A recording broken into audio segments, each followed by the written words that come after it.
जो मुस्कुरा रहा है उसे दर्द ने पाला होगा, जो चल रहा है उसके पाँव में छाला होगा। बिना संघर्ष के इंसान चमक नहीं सकता, जो जलेगा उसी दिए में उजाला होगा। संघर्ष क्यों बचे संघर्ष से? संघर्ष ही तो जीवन की आत्मा है। जितना कठिन संघर्ष होगा उतनी ही शानदार जीत होगी। एक बार एक किसान भगवान से बहुत ही नाराज हो गया। किसान बहुत मेहनती था, बहुत मेहनत से वह खेतों में अनाज उगाता, उसकी देखभाल करता, पर अक्सर उसकी फसल खराब हो जाती। कभी सूखा पड़ जाता, कभी बाढ़ आ जाती, कभी तेज धूप, कभी आंधी, कोई न कोई कारण बन ही जाता कि उसकी फसल खराब हो जाती।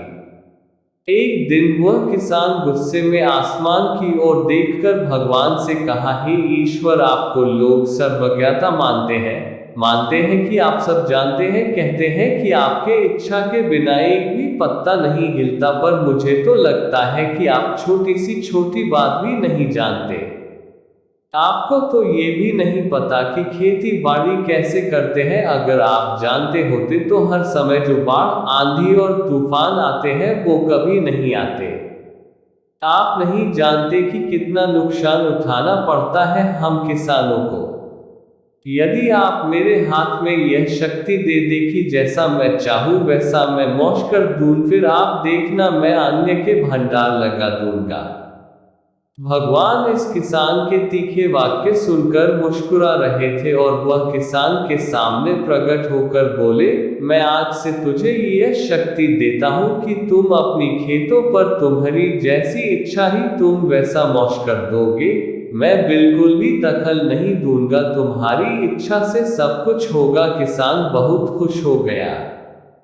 किसान ने गेहूं की फसल अपनी खेतों में बोई।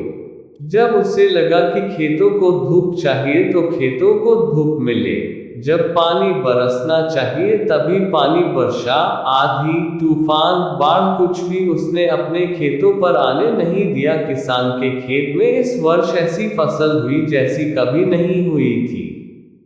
हरी भरी लहलहाती फसल, मन ही मन वह बहुत खुश हो गया और सोचने लगा, अब सबूत के साथ दिखाऊंगा भगवान को कि इसे कहते हैं शक्ति का सही उपयोग। मेरी सफलता देखकर उन्हें अपनी नियम जरूर बदलने पड़ेंगे। कुछ दिन गुजरे, फसल कटने को तैयार हो गए। किसान बहुत उत्सुकता के साथ फसल को काटने लगा, पर जैसे ही उसकी नजर गेहूं की बालियों पर गया तो उसने अपना सिर पीट लिया और वह रोने चिल्लाने लगा। गेहूं की एक भी बाली के अंदर गेहूं का दाना नहीं था, सारी बालियां अंदर से खाली थी। किसान बहुत दुखी हो गया, उसने भगवान को रोते हुए फिर पुकारा, हे प्रभु, तुमने ये मेरे साथ क्या किया? क्या तुमने मुझे कोई सजा दी? भगवान बोले, पुत्र, ये तो होना ही था। तुमने पौधों को संघर्ष करने का मौका ही कहाँ दिया? ना तो तुमने उन्हें आंधियों से जूझने दिया, ना तेज बारिश से सहने दिया और ना ही धूप में तपने दिया। एक भी चुनौती का सामना तुमने उन्हें नहीं करने दिया, इसलिए सारे पौधे अंदर से खोखले रह गए।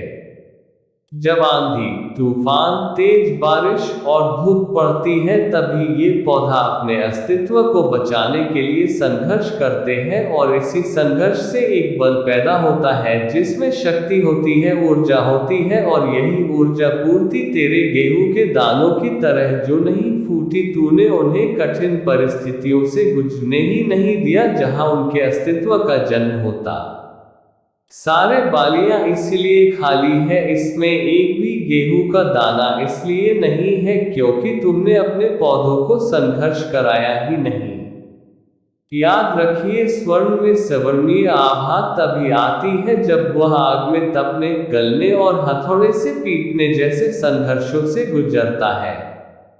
कोयले का टुकड़ा हीरा तभी बनता है जब वह उच्च दाब और उच्च ताप की मुश्किल परिस्थितियों से गुजरता है। इसी तरह यदि हमारी जिंदगी में कोई संघर्ष ही ना हो, कोई चुनौती ही ना हो, तो हम भी गेहूं की बालियों की तरह खोखले रह जाएंगे, कोई अस्तित्व नहीं होगा हमारा। विपरीत परिस्थितियां, चुनौतियां, समस्याएं हमें और अधिक निखारती हैं। यदि जीवन में कठिन परिस्थितियां और चुनौतियां आए तो घबराना मत बल्कि सामना करना। विश्वास करना कि आप और अधिक निखर जाओगे और अधिक मजबूत बन जाओगे। किसी ने कितना सही कहा है, जिंदगी जीना आसान नहीं होता, बिना संघर्ष कोई महान नहीं होता। जब तक ना पड़े हथौड़े की चोट तब तक पत्थर भी भगवान नहीं होता।